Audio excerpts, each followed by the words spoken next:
మేము మాట్లాడింది తప్పు. నేను మాట్లాడింది తప్పు అని చెప్పు గట్టిగా. తప్పు అని మాట్లాడను సార్. ఎవరు మాట్లాడుతున్నారు? ఎవరు లేదు సార్. ఎవరు లేదు సార్. నేను ఎవరు మాట్లాడాలి? యాంకర్ నమ్మని మాట్లాడమన్నాడు సార్. మేము విన్నారుగా, మోకాళ్ళ మీద నుంచోబెట్టించి దండం పెట్టించి మరి ఆయనకే చెప్పిస్తున్నారు. ఇక్కడ చెప్పించేదేమో జనసేన నేతట, కొరియర్ శ్రీనట. ఇప్పుడు మోకాళ్ళ మీద ఉన్నదేమో గిరిధర్, ఒక ఆర్ఎంపీ వైద్యుడు. కృష్ణా జిల్లా మచిలీపట్నంలో జరిగింది ఇది. ఒక ఆర్ఎంపీ వైద్యుడు గిరిధర్, అతను పవన్ కళ్యాణ్ గారి గురించి కొన్ని వ్యాఖ్యలు అయితే చేశాడంట.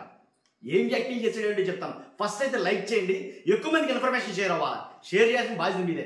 ఎందుకంటే సభ్య సమాజంలో ఏం జరుగుతుందో అందరికీ తెలియాలి కాబట్టి మీ బాధ్యత లైక్ చేయండి, షేర్ చేయండి. కొత్తగా మన ఛానల్ చూస్తే పక్కాగా సబ్స్క్రైబ్ చేయండి. మీ అమూల్యమైన అభిప్రాయాన్ని కామెంట్ రూపంలో తెలియజేయండి. ఈ ఆర్ఎంపీ వైద్యుడు గిరిధర్ ఒక యూట్యూబ్ ఛానల్కి ఎవరో పిలిస్తే వెళ్ళి కొన్ని వ్యాఖ్యలు అయితే చేశాడంట పవన్ కళ్యాణ్ గారిని. పవన్ కళ్యాణ్ గారి మీద నువ్వు అలాంటి మాటలు మాట్లాడతావా, మోకాళ్ళ మీద కూర్చొని చెప్పేసి ఇంటి మీదకి వచ్చి ఇంటిని ధ్వంసం చేసి, ఇంటిని మీద దాడి చేసి, ఏంటి అతని మీద దాడి చేసి మోకాళ్ళ మీద కూర్చోబెట్టి దండం పెట్టించి మరీ చెప్తున్నారు. నేను చేసింది, నేను మాట్లాడింది పవన్ కళ్యాణ్ గారి గురించి నేను మాట్లాడింది తప్పే అని. నిజంగా అతను అంత ఏ తప్పు మాట్లాడాడో నాకు అర్థం కాలేదు. కానీ అతను యూట్యూబ్ ఛానల్లో మాట్లాడింది ఏంటో ప్లే చేయలేదు ఇక్కడ. కానీ అతను మాట్లాడింది ఏంట్రా అంటే కనుక, చెప్తున్నది ఏంటంటే కనుక కొన్ని వర్గాల వల్ల మనకు తెలిసింది ఏంటంటే, అతను సుగాలి ప్రీతి గురించి మాట్లాడాడంట. ఈ ఆర్ఎంపీ వైద్యుడు గిరిధర్ ఎవరైతే ఉన్నారో సుగాలి ప్రీతి గురించి మాట్లాడాడట. మాట్లాడి అలాగే 30,000 మంది అమ్మాయిల మిస్సింగ్ కేసు ఏదైతే ఉందో దాని గురించి కూడా మాట్లాడాడట. పవన్ కళ్యాణ్ గారు చేయలేకపోయారు అని. కాబట్టి వాస్తవాల్లోకి వెళ్తే కనుక సుగాలి ప్రీతి కేసు గురించి అయితే కనుక పవన్ కళ్యాణ్ గారు హామీ ఇచ్చారు సుగాలి ప్రీతి తల్లి గారికి. ఏమని, నీకు ఎందుకమ్మా నేను ఉన్నాను, నీ కొడుకులు అంటాను, కాబట్టి ఖచ్చితంగా నీకు న్యాయం చేస్తాను, ఇప్పుడు న్యాయం జరగకపోవచ్చు, మన ప్రభుత్వం వచ్చిన తర్వాత నీకు న్యాయం చేస్తాను అని మాట్లాడారు. ఎవరో పవన్ కళ్యాణ్ గారు మాట్లాడి హామీ ఇచ్చారు. 2 లక్షల మందితో ర్యాలీగా వెళ్ళారు సుగాలి ప్రీతి ఇంటికి.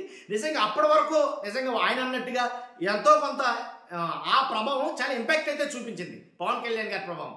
కాబట్టి దాని తర్వాత ప్రభుత్వం ఏర్పడింది. ప్రభుత్వం ఏర్పడిన తర్వాత నేను న్యాయం చేయండి అని అడుగుతుంది తల్లితో పాటు చాలా మంది యూట్యూబర్లు చాలా మంది చేస్తారు. పవన్ కళ్యాణ్ గారు మరి పట్టించుకుంటారా పట్టించుకోరండి, ఆయన తరపు ఆయన ప్రయత్నం చేస్తాడో లేదో తెలియదు. కానీ మొత్తానికి ఎలాగైతేనండి ఈ రకంగా మాట్లాడాడు. తర్వాత 30,000 మంది అమ్మాయిలు మిస్సింగ్ కేసు దాని గురించి కూడా మాట్లాడాడంటే ఈయన.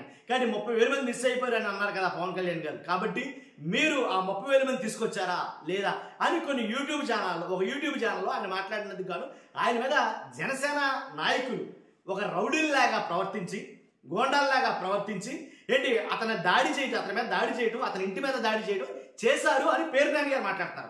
పేరు నాని గారు మాజీ మంత్రి వైఎస్ఆర్సీపీ నాయకులు పేరు నాని గారు వచ్చి ఆ సంఘటన అంతా చూసి అక్కడి నుంచి వీడియోలు ఫుటేజ్లు తీసుకుని డిఎస్పీ గారిని కలిసి డిఎస్పీ గారికి ఆ వీడియోలు అయితే ఇవ్వడం జరిగిందంట. ఎస్పీ గారు నాకేం చెప్పలేదు, మరి ఆ ఏరియా ఎస్ఐ గారు నాకేం తెలియలేదు, నాకేం ఇంకా ఏం ఇన్ఫర్మేషన్ ఇవ్వలేదు అని అన్నారంట. మొత్తానికి ఎలాగైతే నన్ను అడిగితే కనుక అక్కడ జరిగింది దారుణమే, దాంట్లో ఎలాంటి డౌట్ లేదు. మీరెవరండి కొట్టేయడానికి, మీరెవరు దోషం చేయడానికి? చట్టాలు ఉన్నాయి కదా, పోలీస్ స్టేషన్లు ఉన్నాయి కదా, ఆ పోలీస్ స్టేషన్లతోటి కంప్లైంట్ ఇవ్వాలి. అతను నిజంగా తప్పే మాట్లాడుంటే, ఒకవేళ అసభ్యకరమైన వ్యాఖ్యలు చేస్తుంటే కనుక, లేదా పవన్ కళ్యాణ్ గారిని కించపరుచుంటే కనుక చట్టాలు ఉన్నాయి, చట్టాల ద్వారా వెళ్ళాలి తప్ప ఇల్లుని ధ్వంసం చేయటం ఏంటి?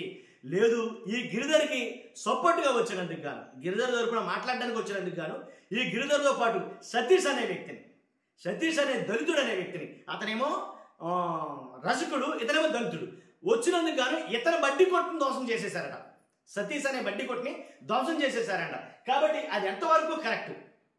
అయితే ఇప్పుడు ఈ సతీష్ అనే వ్యక్తి బడ్డీ కొట్టుని ధ్వంసం చేయడం కాకుండా, అలాగే గిరిధర్ ఇంటి మీద దాడి చేయడం కాకుండా మోకాళ్ళ మీద కూర్చోబెట్టి దండం పెట్టించి మరి క్షమాపణలు చెప్పిస్తారు అతను మాట్లాడిన మాటలకి. నిజంగా తప్పే మాట్లాడి ఉంటే కనుక పోలీసులు శిక్షించాలా నేను అనేది అది. కాబట్టి మనం ఎవరమంటే చట్టాన్ని మన చేతుల్లో తీసుకోవడానికి. కాబట్టి ఎలాగంటే ఇప్పుడు తాళ్లపాలెం ఎస్సీ కాలనీలో ఉన్న ఇతర బడ్డీ కొట్టు, అలాగే గిరిధర్ ఇల్లు, ఈ రెండు ధ్వంసం చేసేసారు. కాబట్టి అతన్ని ఎలా అయితే చేశారో మన వీడియో చూసాం ఆల్రెడీ. కాబట్టి ఇదంటే జరిగింది. కాబట్టి ఇప్పుడు జరుగుతున్న సమాజం అంటే పవన్ కళ్యాణ్ గారు చాలా సందర్భాల్లో చెప్తూ ఉంటారు కదా, ఏమనంటే క్రమశిక్షణ అనేది ఇంపార్టెంట్, జనసేనలో ఉన్నదే క్రమశిక్షణ అని అంటారు కదా. మరి ఆ క్రమశిక్షణ ఎలా ఉల్లంఘిస్తున్నారు? అది కాకుండా పోలీసుల్ని ఇతని మీద గిరిధర మీద కేసు పెట్టాలి మీరు అని అతను కొట్టింది కాకుండా, అతని ఇంటిని ధ్వంసం చేసింది కాకుండా, అవతల వ్యక్తి బడ్డీ కొట్టి నాశనం చేసింది కాకుండా ఇతని మీద మీరు కేసు పెట్టాలని పోలీసుల మీద ఏంటి ఫైర్ అయిన సంఘటన మనం చూస్తున్నాం. ఇంకా ప్లే చేస్తూ ఉందా లేదా? కానీ పోలీసుల్ని పచ్చిబూతులు తిట్టారని చాలామంది మాట్లాడుతున్నారు. కాబట్టి పోలీసుల మీద దౌర్జన్యం చేయడం ఏంటిది ఏంటని. కాబట్టి నిజంగా ఒక పదవిలో ఉన్న నాయకుడిని అంటే కనుక అంటే తప్పే మమ్మాటికి, దాంట్లో ఎలాంటి డౌట్ లేదు. అక్రమంగా అన్యాయంగా మాట్లాడితే కనుక, లేని మాటలు మాట్లాడితే కనుక, కాని మాటలు మాట్లాడితే కనుక ఖచ్చితంగా అది అన్యాయమే, అలా మాట్లాడడం తప్పే. కానీ ఉన్న వాస్తవాలు మాట్లాడితే తప్పే ఉంది. సుగాలి ప్రీతి కేసు గురించి అందరూ తెలిసిందే, అది తప్పేం లేదు. కాబట్టి 100% నేను చెప్పేది ఒకటే, మీరు ఏదైతే అని అన్నారో ఖచ్చితంగా కామెంట్ రూపంలో తెలియండి. ఇది చూశారు కాబట్టి మీ అభిప్రాయాన్ని ఫస్ట్ కామెంట్ రూపంలో తెలియజేయండి. ఫస్ట్ లైక్ చేయండి. Thank you very much.